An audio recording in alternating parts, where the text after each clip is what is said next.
so excited about our next guest who has been in the financial education game for a while now and is doing really great stuff.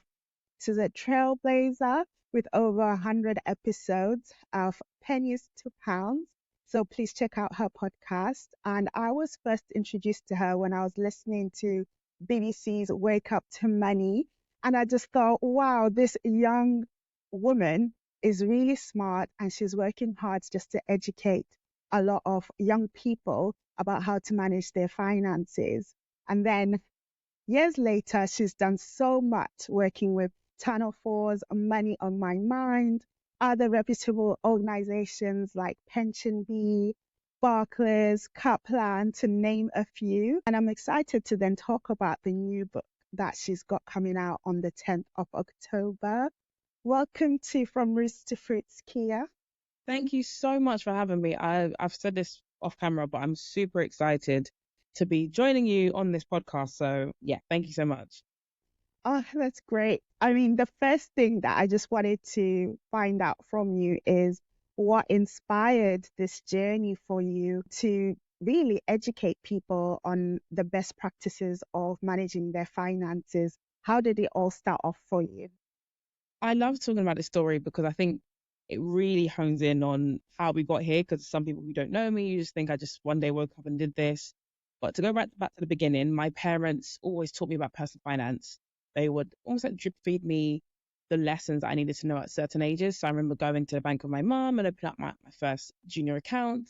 And then we take regular trips to the bank. So every time it was Christmas or birthdays, I put money away. And then I remember being in secondary school and getting pocket money. However, my parents didn't do the normal way. They would give me pocket money, but in order to get next month's pocket money, I'd have to keep a spending journal. So I'd have to write down everything I bought, the price, keep receipts, and then my mom would go through and make sure that it was worthwhile purchase. I wasn't just blowing the cash on nonsense on sweets all the time, because then that way my parents would reduce how much I was getting. So I did that, and then obviously I went off to sixth form and I started not my first business, but probably my first proper business, official one. And that was where I was importing hair products from the US and selling them in the UK. So I was doing all that. I've been doing this for a little while, So I always had this interest in money and business. And it wasn't until I went to university, because I didn't stay, I lived in London, grew up in inner city London. And I moved to Coventry for university. So when I'd moved, no one really teaches you, right, you live up, you're at home at one point, now you're living away from home, so you got to pay bills, even things like Wi-Fi. I didn't know that you had to pay for Wi-Fi. All of these things were brand new to me, but I learned them on the fly. However, my friends were the ones who were also struggling, and they would come to me knowing my background and my history and my interest. So they'd come to me and say, Kia, I want to put together a budget. How do I do this? Kia, I want to start saving. I want to go on holiday next year. How do we do all this? How do we manage our student finance? So I was the one helping my friends. And then one day I said to myself, I think I was in first year, I asked myself, you know what? If my friends are struggling, there's probably other people our age who are also struggling. So what can I do to reach them? And I started a YouTube channel back in 2018 doing just that. So I guess Pennies Pounds before it was that name. I called it Life Lessons with K. Back then, there's no videos up on anymore. I took them down, but it's called Life Lessons with K.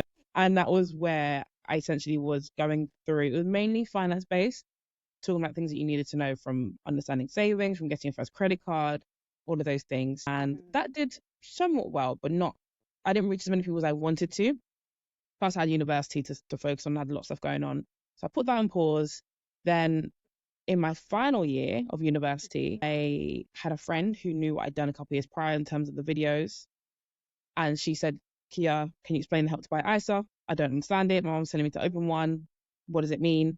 So I said, okay, absolutely fine. At the time, I had a bigger following on Instagram. I probably had about 2,000 followers on Instagram, and I had probably about 500 on Twitter. I said, should I do my stories? And she said, you know what, do it as a tweet, as a thread, and then screenshot that thread and put in your stories because it's a better layout. And I said, that makes sense. So I was on my way to work. I was working part-time at Apple at the time. On the train, finishing off my Twitter thread, I hit post as soon as I walked through the doors. Obviously, I'm at work, so I couldn't have my phone on me, so I didn't have it for 4 hours. Posted that tweet thinking, right, when I get back on my lunch break, I'm going to screenshot this, put it in my story, and that's going to be good. But when I come back, that tweet had like 5,000 retweets. I'd gone up Oh my God. followers to 5,000. It was insane. It was just a massive blow, and it wasn't even meant to be that way. I was meant to put it on my Instagram for the 2,000 people that I had, 500 on Twitter. And yeah, Yeah. history from there. I think probably about a week or two later, I decided that I was going to start a podcast. So from that tweet to probably releasing the first episode was maybe just under a month. So I think Mhm. I decided I want to start a podcast. I'd recorded the week after that. I come up with the name a couple of days before launching, and then launched the podcast. You spotted the momentum and you were like ready to go. I Yeah, think the lesson in there though is the amount of work that you had done before that and the fact that actually this has been your life in the making. So your parents put the groundwork in terms of how to track and how to think about money as well. So that's not to be disregarded. And then the fact that you were helping your friends anyway, so you were comfortable speaking about the subject. They're coming to you for this advice, and then you spotted that okay, there are probably more people that you could help, which you are now. You're reaching a lot more people, which is amazing. So this wasn't like an overnight thing. You've been working for yeah. years. And I remember when someone had asked me quite recently similar questions what you just asked me, like, how did we get Hmm. here? How did you build pennies to pounds? And it was only recently that I realized I had been doing that groundwork, because to me that was just my life. I was always parents did this, started businesses, then I went to university. It all just was part of my life. But then, as you say, when you Hmm. actually reflect on it, you're like, actually, they were all stepping stones to get to where I am today. And I always said, I don't think I'm anywhere near where I'm going to be in 10 years' time, but I can see the stepping stones that I'm putting in place to get to those different positions that I'm reaching for. Yeah, amazing. And then that's where the Pennies to Pounds podcast was birthed. And you've appeared on numerous other platforms as well, teaching about different subjects, which is really great. I remember when you were on Wake Up to Money, like refreshing you sounded as well and energetic, and you sound enthusiastic about the subject of finance. And I think you've put a spin on discussing money, like demystifying it, just make it normal really, rather than using the jargon. I don't know if that was also intentional in terms of how you make it come across. Absolutely. I think that was something that I wanted at the core, because I'm not the first person to create a financial literacy platform, nor will I be the last. However, I said that I need to have something different as to why I'm doing it. I'm not just putting out finance content, because there are loads of accounts you can follow. However, from the very beginning, the tagline that we have on Pennies Pounds is demystifying personal finance and simplifying difficult financial jargon, because I wanted everyone to be on a level playing field. And I grew up in inner city London, like I mentioned, but I grew up more importantly in Newham, and Newham's one of the most deprived areas. London, I Mm, love it still. I mean, it is what it is. It's got its beauty, it's got its downside like most areas, but I love it yeah. because that's me and that's where I grew up. And I know that we, perhaps in terms of like my friends and everyone who grew up in Newham, we may not have been exposed to the same level of, financial information as people who may have grown up in other areas. So I wanted to have a level playing field. So it doesn't matter what your upbringing was, where you lived, what you've received up until this point. If you come and find pennies to pounds, if you find an article, if you find a podcast episode, whatever you find, you can understand what we're talking about. So if I'm talking about something Yeah. complicated, like, I don't know, ISAs, you know what an ISA means, because I'm not going to say the word without explaining it, and I'm not going to, you know, talk about it without giving you an example for you to put it into a real sense and say, oh, okay, I understand how this works and how I can get Mhm. my own. So that was always something that was at the foundation of creating Pennies to Pounds, which I think is very important. And then it encourages other people to talk about it as well because you've just kind of demystified it. So then other people will be like, oh, yeah, I heard this on the Pennies to Pounds podcast. And then they talk about it within their household, which leads me to maybe the next question in terms of what parents can do. Because I know you're targeting young adults or even teenagers as well. How would you, thinking maybe about your parents or what you would do as a parent, what's the advice that you can offer to them to encourage their kids to start thinking about finances at a young age? My advice to any parents listening would be to get your kids involved with money as early as possible. So Mm, maybe when they're 6, 7, because I think most kids' conscious experience of money is probably around the age of 5, when they start to remember things, and they remember mhm, birthday money, Christmas money, I don't know, baptism, whatever Yeah. different life events they go through, that's when kids tend to come into money and they don't really understand it. They just think, oh, I've got this money, I can go to a toy store and spend it. But if you tell them, right, you've got this money, so we could spend it, or we could put it into savings, and this is how much you have. And what's the big thing that you want? I don't know, you want a games console and that's worth £200 and you've got £80 right now. So instead of spending it now, let's put it away, put it in savings. Maybe we go to the bank and we talk to the person at the bank and talk about opening up an account for you, and then you can go and put your own money in. So you give them the reins and start to talk to them and get them thinking about that. Because I know for me, growing up, that was a big thing. So my parents always made a point of letting myself and my brother know that money doesn't grow on trees. You have to work for it. And if you want something, it has to be a planned expense. You can't just decide, you know, today I want, back then for me, today I want a Nintendo DS and I'm going to buy it today. No, if you want a Nintendo DS, it might take you a couple of months to save up for it. You can get it, but it's just that deferred gratification. So I think having those conversations from early, even doing things as small as if you're in a corner shop and you need to buy a pint of milk and you're with your child, give them the money to hand over and then let them get the cash back. And you're like, oh, And see, look, you just understand got a pint of milk, change. so they can understand and just increase those lessons in terms of the difficulty as they get older, because it really does pay itself dividends. And I know for me, I wasn't really the person. I ran businesses. My first business was at 9 years old. I was knitting and selling scarves to my friends at 9. What? But as I went through, especially in secondary school, I didn't really blow my money. I'd see my friends get pocket money and they'd just go and spend it. I was the person who would save it because I had been taught that lesson of savings and bring it home and put it into an account. And then I remember the big thing when I was in school was Blackberries. And Yes. I didn't have to ask my parents because I'd saved up money. So I was like, I'm going to get BlackBerry and I can afford to do it. My parents said, yeah, you've actually got the money. So we're not going to say no. You've saved up the money. So you go and buy yourself a BlackBerry. And that's what I did. I think it is just starting from young and it's increasing the difficulty of the lessons as your kids get older.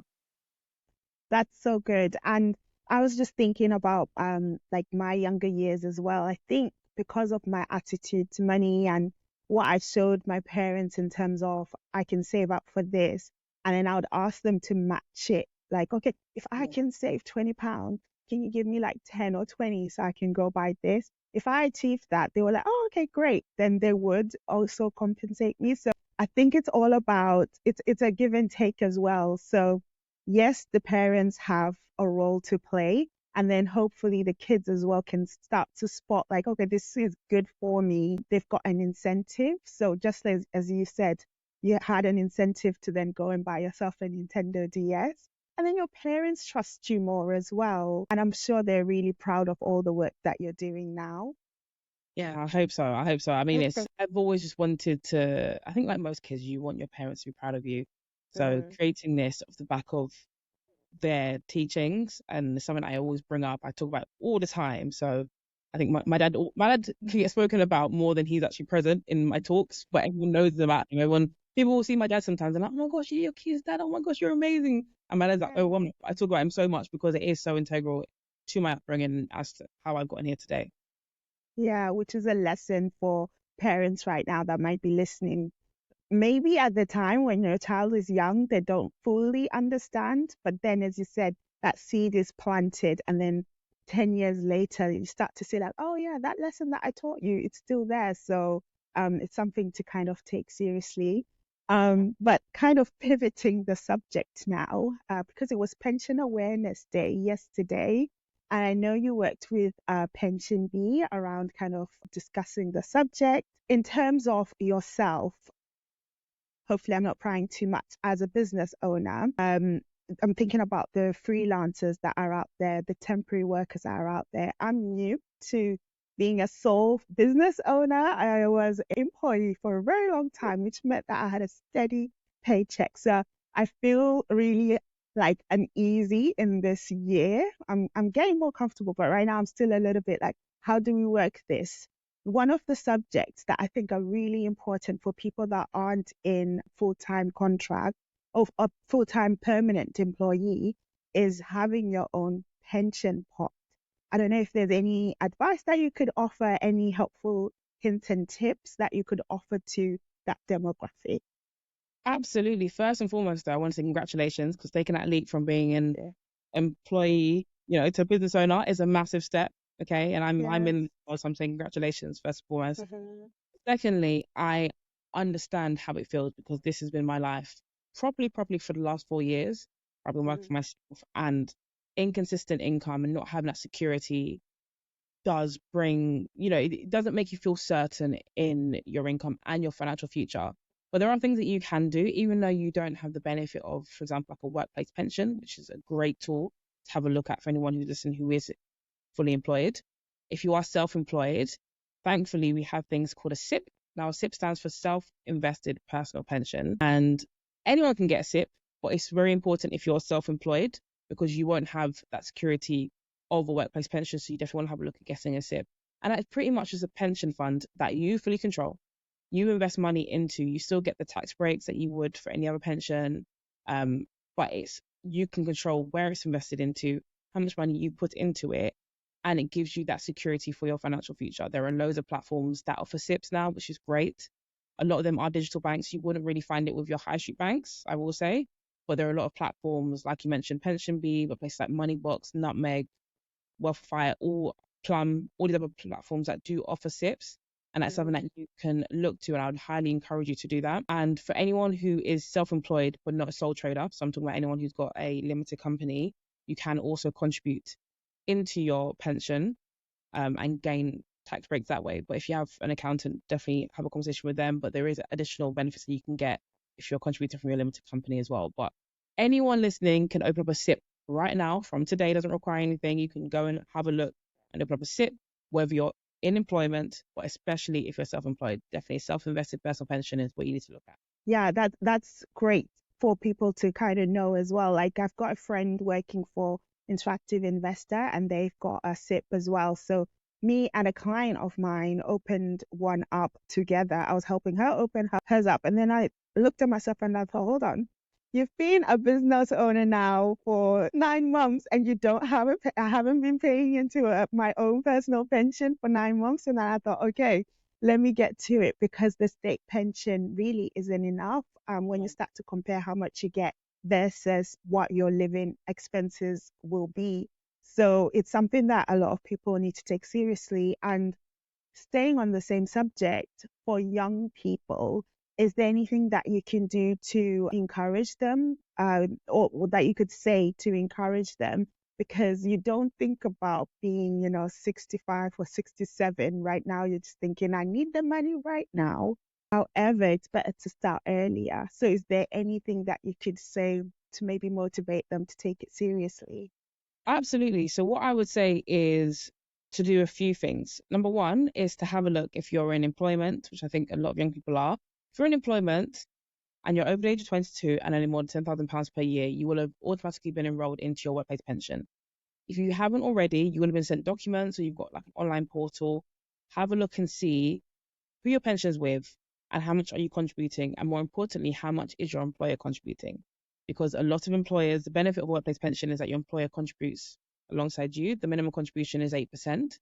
So if you contributed 5%, your employer might contribute 3% to make up that 8% amount. However, some employers are really lovely and they'll match your contributions. So if you're contributing 5% and they match your contributions, they may also put in 5%.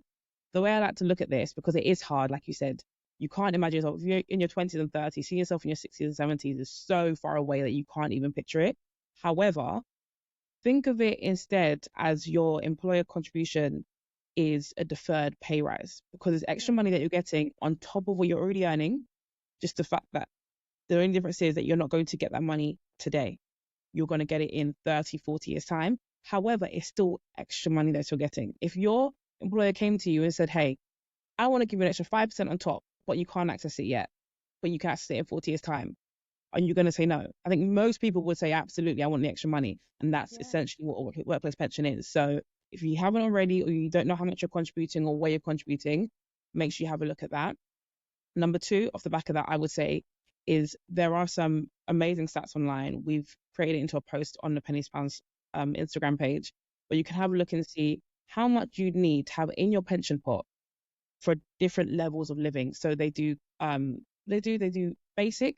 So that's the bare minimum amount that you need to just live a pretty much standard life versus moderate versus comfortable. The comfortable is you want to go on holiday once, twice a year, all of that. And all of that factors in you having a property that's fully paid off. But those numbers, whenever I speak to people, people think I probably need £50,000 in a pension pot, maybe 80, maybe 100K. You look at those numbers and it really puts into perspective how much money you need. You know, if you want to live a comfortable A life. lot more. Yes. Yeah, I can't remember the exact number off the top of my head, but it's something like almost £400,000 you need if you wanted to be someone who traveled a couple times a year. Obviously, your mortgage, we're assuming your mortgage is already paid off fully. So when you see those numbers and you see where you're currently at, you realize actually there's a massive shortfall that I've got here. So how can I make sure that I contribute more money?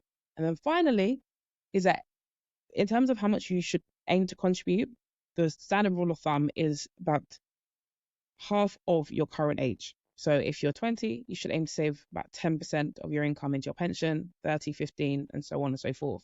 So the longer that you leave it, if you don't start in your 20s, you started at 35, yes, I mean, you'd contribute half, but technically you've missed out on the last 10 odd years of no contributions. So that 15 or 17% that you would usually contribute now has to maybe be double that to make up for the last 10 years shortfall that you didn't contribute. So if you don't want to be on the back foot and you don't want to have to put in way more of your income into your pension, start as early as possible, see your employee contributions as a deferred pay rise, check and see how much you need for the kind of lifestyle that you want to live when you hit retirement, and just put it in perspective. You know, start as early as possible. If you are in your 30s and you're first hearing about that today, then make today day one and make those steps from right now. Yes, I love that. I love that last sentence that today is the best day to start because it's never really too late. And also to give yourself grace. If it didn't happen before, it's okay. Now you know you can start from here. And great points in terms of like when you do start. So it is important to start when you're younger because actually you get to contribute less over a long time and then you can achieve your target. But the most important bit is knowing what your target is. So we will share that the link for how you can measure that, whether you want a lavish lifestyle or a more moderate lifestyle, or to just stay with the same lifestyle that you have right now. What's that magic number, which is really important. So thank you for sharing and giving those seeds away because we're planting seeds today at Roots to Fruits. Thank you very much. Okay, so in terms of any other kind of helpful hints and tips, especially for people, whilst I was watching a show that you're on Channel 4, you were giving really great practical tips for, people that are going through different situations. So I thought I'd create a situation for somebody that maybe feels like they are new to budgeting, they are new to monitoring how much they're spending, and they just want to have a better relationship with their finances. Is there anything that you can offer up to them, hints and tips on how to do that? Absolutely. I mean, if you are someone who's new to it, I think creating a budget is very important, but I don't think it should be your first step. So if you're someone who's want to build my relationship with money and I want to get better with it, but I do find it quite overwhelming, what I would say first is to create and keep a spending journal. So for the next week or two, get a notebook, do it in your notes app on your phone, whatever you choose. But every day, every time you make a purchase, and I'm talking from as small as tapping your bank card to go on a tube if you live in London, to picking up, I don't know, a pack of gum at the supermarket, whatever you are spending on, keep that journal. And then what I like to do on top of that is to write down how each purchase made you feel. Now, not everything's going to have an emotion behind it, but it is important. You know, if you were upset because something happened at home and then you went out and you spent £15 on lunch, then you say, actually, I did this because I was really upset and I did this to comfort myself. Do that for a week or two, and then you can start to understand your relationship with money. And a lot of this is subconscious. You're doing things because something's happened or you feel a certain type of way and you spend money. That's a good way to analyze how you spend. And then from that information, you want to go ahead and make a budget. So the budget obviously lists all of your income from everything. If you have side hustles, if you have more than one job, if you have income from investments, whatever you've got, you list everything in. Also listing all your expenses, and that is probably the hardest one because people forget about subscriptions that they pay for, but listing everything. And then from there, you can give yourself that budget and keep yourself, within a certain target. And I always say it's very important. If you want to build a healthy relationship with money, you need to understand how you spend it, understand why you spend it, also give yourself room to spend it, And when I say that, I mean, don't budget and put everything in and say, right, I've got to pay off my bills, all my subscriptions and this and that, and not have any thought. I know my money's got to pay for everything. We work hard so we can also play hard, which is why I also think it's important to factor in a fund into your budget. So it is a pot of money dedicated to whatever you, if you like to go out on a Saturday night, then that's the money you spend from. If you like to buy new clothes, you like to try new restaurants, whatever your thing is that brings you joy, that fund is dedicated to covering that. However, I should say you allocate the money into your fund after all of your essentials has been covered. I've you covered your bills, your rent, your everything. You know, we don't bypass or skip over our essential expenses to fund our fund. It's just whatever's left over. If you have £100 left over, £150, £50, you can allocate that to a fund and say, right, this is my money. And it's a great way to keep you restrained as well. Because if you know you've only got £100 in there and you only go out on Saturday, if you spend £80 on Saturday, you've only got £20 left for the rest of the month. There is no more dipping in. So it makes you really decide, do I really want to buy this? Or is there something else I can spend it on throughout the month that, you know, bring me more joy, or actually I want to stagger it and save it for this?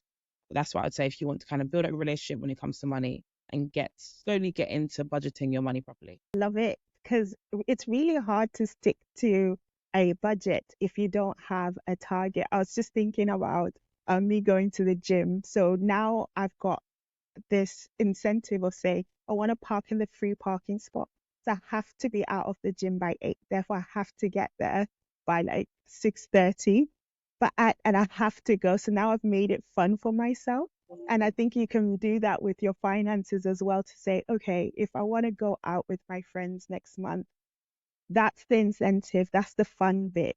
Okay, I'm gonna just save £20 a week from whatever activity. So as you said, it's how you make yourself feel about finances. And I don't know if you've had to change people's mindset about this subject in terms of thinking about maybe sacrificing a couple of things to then have a good time later on and then have fun so you can actually achieve your goals. Because a couple of the coaching sessions, not a couple, most of the coaching sessions that we have, people are saying, oh yeah, I'm going to budget this, and I'm going to restrict my life. It's going to be horrible from now on. When they're speaking to me, I'm like, no, that's not what this is about. It's more like you just gain better control over your finances. You understand what's going on. And yes, budget to actually live life. So yeah, I don't know if you've had to do that, like change people's mindsets about the subject. When I started talking about money, I knew that Yeah. people were going to find it boring, especially young people. It's an older demographic. They tend to know how important money is, so they're more, you know, locked into whatever I'm going to say, which is how you heard me to money. It's an older demographic, you know, that's people my dad's age and older who listen to that. They're already interested. I don't have to convince them of anything. However, young people find it boring. And I understand why, because the teachings up until this point about money have been pretty boring. Even as someone who loves talking about money and talking about finance, I can understand why you'd find it boring. However, I've had to shift young people's perspective on money and say that it isn't all restrictive, it isn't all very boring. Yes, you will hear stories of people who have bought their first home and gave up everything that they loved to reach their goal, but they may have had a different time frame. They may not have minded giving up things and not seeing their friends for a year so they could save up their past deposit. However, sustainability in anything requires you to readjust or make it a lifestyle that you can attain. For example, if you take it back to fitness, you mentioned the gym. People who go on fad diets and decide, right, I'm cutting off carbs, sugar, fats, everything that I love, and I'm just going to eat lettuce and greens for the next 6 months, tend to last 6 days. Is probably very ambitious on that kind of diet. Yeah, Why? I would say too. Because you've removed everything that is meant to be fun. You've taken it all completely out. Versus people who decide, right, I want to, you know, because that person might want to lose 5 kg in 6 months and just really go hard, but then they can't stick to it 6 days. But then there might be someone who says, right, I want to lose 5 kg, but I'm going to give myself a year and I'm going to make it sustainable weight loss. And they might say, right, I'm just going to cut back on certain things. So where I might have had a takeaway twice a week, I'm going to make it once. And I might just readjust my portion size. And I'm going to incorporate more fruits and more veg. So I'm not necessarily cutting out, but I'm more bringing things in. That person's more likely to reach their goal because they've done it in a slower paced way and they haven't taken away the things that they love. If they love ice cream, they can still have ice cream once a week, or maybe it's just a smaller bowl of it. they can still have their takeaway, but maybe not as many fries, or, they can make adjustments so they can still have the things that they love or reach their goal. And that's how I see finances. So if you are creating a budget and you say, right, I want to buy my house and I want to buy it in a year's time, great. However, if it means that you have to cut out everything and no longer see the people that you love for that year to reach that, then maybe that's not an achievable goal. Maybe what's a better goal for you is to save up for the next 2 to 3 years, and you can cut back on certain things. So where you might have gone out 3 times a month, you might just go out once or twice. Or but one of them, you might go out 3 times a month, but one of them is a free thing. So you see your friend and you go for a walk in the park. You just get coffee instead of going out for dinner, and that's £50. It's making those small changes so you can still reach your goal, but you also see the fun in it and you also get to enjoy yourself whilst doing it. And those are the lifestyle changes that you really want to make so you're sustainable and you maintain it for the long run. I love that. And it's all about the attitude, right? If it feels like I had to sacrifice blood, sweat, tears, and then you finally get it, it feels like that gratification disappears so quickly because you lost a bigger part of yourself to be able to do that. However, when it's slow, incremental, and achievable, when you get there, you're like, oh, look at me. I actually did that, but I didn't lose, I didn't lose anything from it. I just made a few tweaks in my lifestyle. So that's a really great point. And just to add, like, that's what Roots to Fruits mission is all about. So we have a pineapple there because it takes 2 years, 2 to 3 or 4 years for a pineapple to grow. So it's all about like planting the seeds and then nurturing it, taking your time. You're not going to see results in a couple of months. It's going to probably take 6 months to 3 years really to achieve your dream, depending on what it is. But you have to be consistent. Exactly that. I agree. Yeah. Thank you so much. And I think the big thing that I wanted to talk to you about is about your book. As soon as I saw it, I was like, I have to talk to you about how you did it, how you're a busy woman. You are doing this, that, and the other. I'm seeing you jet setting. So I want to ask you about where you found the time to do it and where the idea came from. Of course, it's called How to Handle Money. So we understand why you would write a book about that. But if you can just talk us through like Right? the pro. Oh yeah, you've got a copy of it. I can't wait to buy it on the tech. Believe it. Oh my gosh, I believe it. Yeah, it's been amazing. It's very surreal. It's very surreal to have this book. Yeah. Like, this is actually my book, and that's going to be on bookshelves next month. It's crazy. Very, very crazy. When did you start this project, if you don't mind? Yeah, no, I definitely want to talk more about my book journey because I think I just popped up one day and said, hey, I've got a book. But it's been a whole journey. Whole. Yes. So Yeah. I had the initial conversations with HarperCollins, my publishers, in, I believe, October 2023. I believe that's when we first started having a conversation. However, we're in agreement, and the contract wasn't fully signed for me to actually write the book until, I believe, if I remember correctly, it was about 4 days before Christmas. So like 21st of December 2023. So that was like my early Christmas present to myself. I was like, oh my gosh, I'm going to be in Auckland next year. I can't believe it. So that had been signed then. And obviously I had my Christmas break. And first week of January, people were still off. But like, first of Jan, I was writing. I was like, right, cool. This is what I'm doing. And I'd already submitted my potential chapters for the book before Christmas. I actually started the book after Christmas. And it was quite the experience because as you mentioned, I love to travel. I jet set quite a lot. And I'd already planned a lot of trips because I wasn't going to be an author. That wasn't in the cards. And in all these trips, I've already booked most of them. And then now we come to the new year and I've got to write this book. And you have deadlines as an author. And I'm doing it in different time zones. So I remember writing in January, I went to Canada. So I was writing in Canada. Then in February, I went to Zanzibar. I was writing in Zanzibar. And especially in Zanzibar, that was the hardest one because a lot of the buildings in Zanzibar run on generators. And we had one time where the generator went off 24 hours. So we literally didn't have any electricity. We also meant no Wi-Fi. I couldn't submit things. I to get things done. If I was writing, I could for a bit, but then my laptop would die and we have no chargers because it was intense. It was and I had just about 5 months to write the book. Usually authors get probably between 9 months to a year to write a book. So I did it in time to write this entire book. And it did take a lot from me. And I could see that. And I had to make those sacrifices. I think in the beginning, I really wanted to maintain posting on everything, on pennies pounds, let's get the podcast out there. But then I realized that it's not sustainable for me because I'm writing this book short space of time, and it's my first ever book. I wanted to give it everything that I have and give as much information as I could, as simplify as much as I could. That something had to be sacrificed.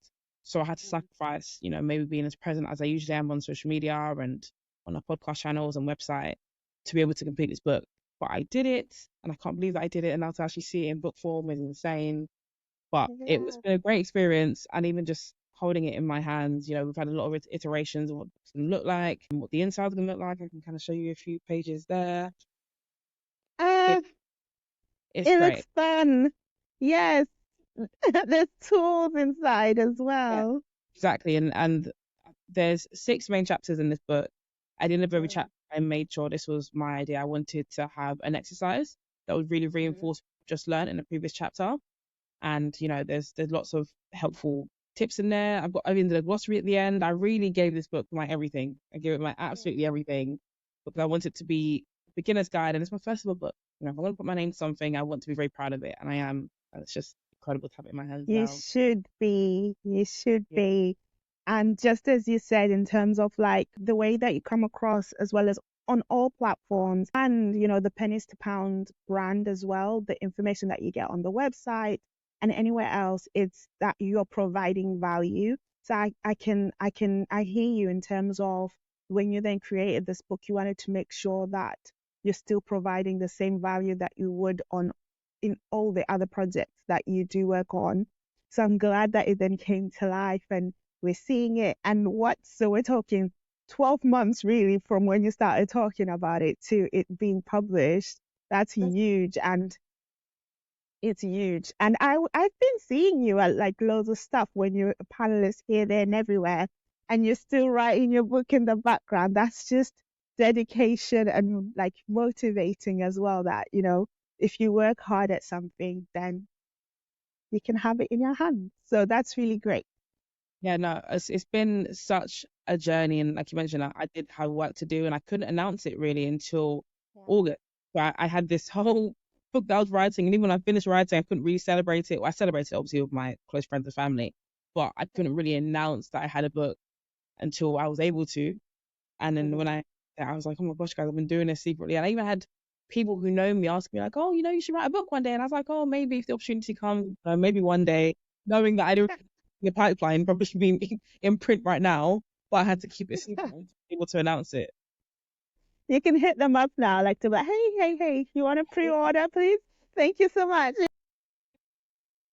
So if you can remind us who it is targeted so that the right people know to go and buy it. Absolutely. So How to Handle Money is an 11 plus book. However, I would say it's for anyone who wants their beginning foundations when it comes to money. So anyone, teens, young adults, so maybe people in their 20s who really want that beginning foundation, because I cover everything from saving and budgeting all the way through to understanding your pay slip, taxes, pensions, and everything in between is in this book. So if anyone is a young adult and wants to get the foundation, then this is a good book for you. If you have nieces, nephews, cousins, kids, anything, and you want them to kind of start learning, then this is a good book. And I always say most books you are recommended to read cover to cover. I've explained it in the book, but this should be almost like a workbook. So if you are someone who gets this book, for example, and you're like, I want to get my first credit card, you skip to chapter 3 and read about credit and understand what you should be looking for and use it at the relevant points in your life. And also for kids, if you get it for your young kids who maybe are teenagers, at the relevant points in their lives, tell them, right, it's time for you to go to chapter 2 because you want to learn how to spend smartly because you're finally getting pocket money or you're finally earning money in your first part-time job. This is what you need to do with your money. So use it more as a workbook, but it's a beginner's guide for anyone who's 11 plus and wants to have a beginning foundation when it comes to personal finance. I think this is the best Christmas present for young adults and teenagers and even people like in their 30s if you're new to it, because people are still asking questions. And as you said, you have it and then you can have it for life, to be honest. Just keep on referring back to it. So I think Christmas present is well, that's what they're getting from Aunt Arlyne. So you're not getting a Nintendo, you're getting how to handle money. It's worthwhile. It'll make them money in the long run. So I think that's worthwhile. Yes. So people can get it. I've got the Amazon link. I will add it on here. Is there anywhere else that you would like to direct people, and any other products that you might want to kind of let people know about? We know about Pennies to Pounds, the podcast. Anything else that you want to let people know about?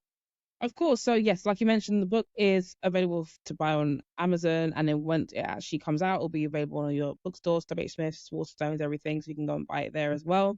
In terms of directing, just the Pennies Fund platform in general, if you're interested in learning about personal finance, the podcast is there. Obviously, I've got our weekly episodes on YouTube and audio, but social channels, TikTok, Instagram, Twitter, wherever you like to consume your information, we're on there. We're posting, and we have loads of articles on the Pennies Pounds website that we're updating every single week to help you to learn more about your finances. So Brilliant. Oh, amazing. Thank you so much for today. Thank you for your time. And I'm looking forward to people asking more questions. We will redirect them to you. And also, we'll make sure that all the links are available so they can find out a little bit more about what you do if they are new to Kia Commodore, who is amazing. Thank you for coming on. thank you for having me. Genuinely, this is amazing. And yeah, I'm so happy to be part of the podcast. Thank you. Oh, what a great conversation that was with Kia. So if you want to take some notes down now, this is the part where we give those seeds away. This is what I learned from that amazing conversation. So if you're new to money management, budgeting for your personal finances, the first thing you should do is to start tracking your money.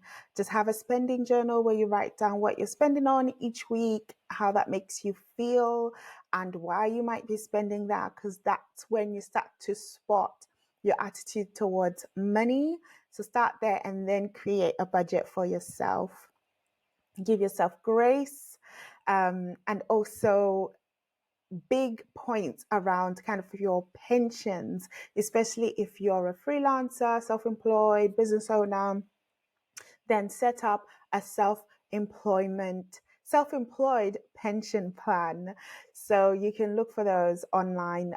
There's quite a lot from different providers. As I mentioned, mine's with Interactive Investor. And also, please go and order a copy of the book, How to Handle Money. It's out on the 10th of October, either online, Amazon, or whatever book retailer you do have. Check them out. It's mainly for 11 plus. So anyone who's just new to handling money. So I also encourage all the parents to buy this, especially as a Christmas present for their child. So loads in that episode. Please let us know what was your key takeaway, what was your main highlight, and also if you've got any questions, jot them down and we'll do our best to answer them. Follow us on social media, either on Instagram, TikTok. We are on X sometimes. We are on LinkedIn for sure. Reach out to us, our website as well, rootstofruits.com. I'm excited for our next one, and don't forget to water your plants. Nurture them. See you next time. That is all for us today, guys. Join us next week for some more seeds to sow. And please remember to support us by following and leave a rating on our show on whichever platform you're listening to us from. To those watching on YouTube, please leave a like and a subscribe to our channel. All of your support goes a long way. Thank you so much for joining us today. And remember, keep shining.